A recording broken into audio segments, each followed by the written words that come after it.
there's going to be a drag queen superhero animation. Yes, that is right. There's going to be a drag queen superhero animation.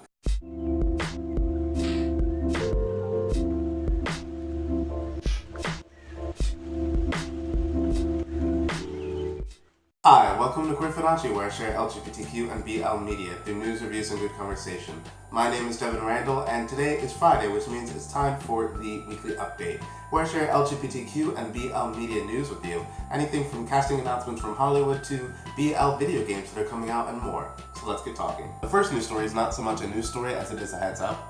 Yesterday, Hayley Kiyoko released a new music video for her song What I Need. The video and the song actually feature Kehlani, who is another LGBTQ singer. Kehlani argues with her mother at the beginning of the video, and then the two girls go off on an adventure together, and they kind of explore the whole live fast, die hard mentality and lifestyle. If you're interested in checking that out, it's a great video and a great song. Link in the description. Next, a whole bunch of LGBTQ sites reported on this story, but if you don't follow any of those, here's a heads up. There was a released deleted scene from the movie Love, Simon. In the scene, Simon goes to a gay bar for the first time and he gets hit on by an older man. That older man happens to be acted by Colton Haynes, who is an openly gay actor in Hollywood. He was in shows like Arrow, Teen Wolf, so on and so forth.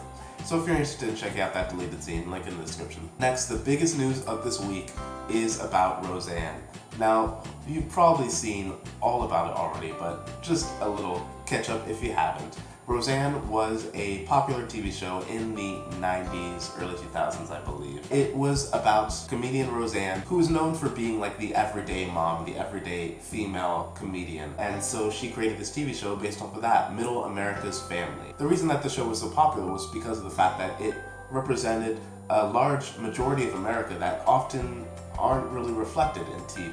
And then even then, liberal kind of Eastern and Western Coast TV viewers were still able to connect with the TV show and with the family. Well, the show got revived and it was a big success initially, and then it started to go downhill. On top of that, the show's creator and kind of namesake, Roseanne, is very problematic. She started, like Trump, to say some problematic things on Twitter. What eventually got her was that she tweeted a racist comment about Valerie Jarrett, who was former President Obama's aide, and that kind of backfired to the point that she tweeted that out at 11 p.m. one night, and then by noon the next day, ABC announced that they would be canceling the Roseanne show. Keep in mind that Roseanne was already renewed for a second revival season, though, of course, the show had a huge boom, a kind of bubble of reviews and views in the first episode, and that was mostly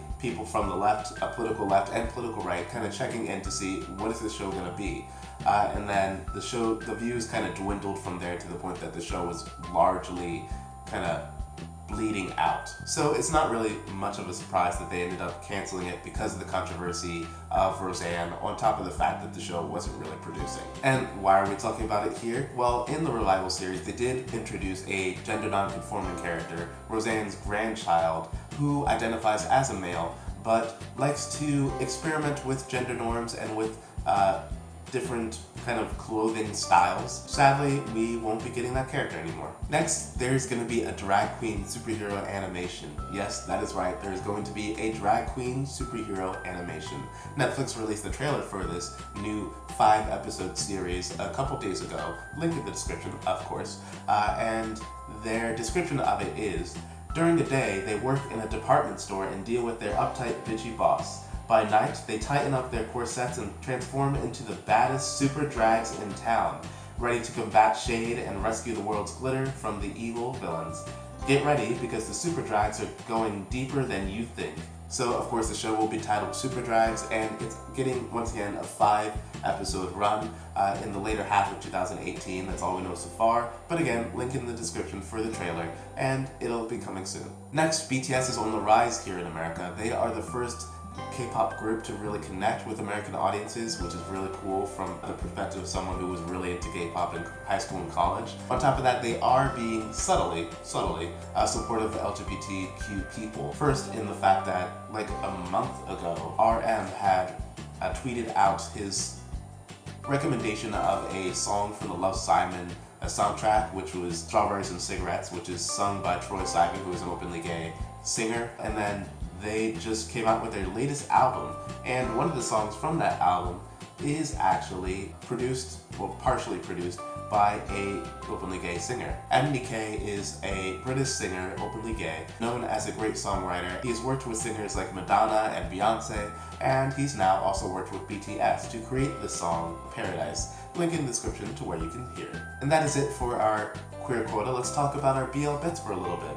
Not a lot going on with BL, honestly, at least in the English kind of reading side. What we first know is that there is a very indie BL game going on Steam soon in this new month of June. It's June, guys. Where is this year going?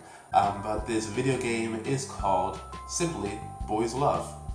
It seems to be honestly a very simple indie game created by an indie creator called Beast Tower. The story description is Luca, studying in a high school, lives in a flat with his dearest friend Miharu, and they both secretly were developing feelings for each other for quite some time now.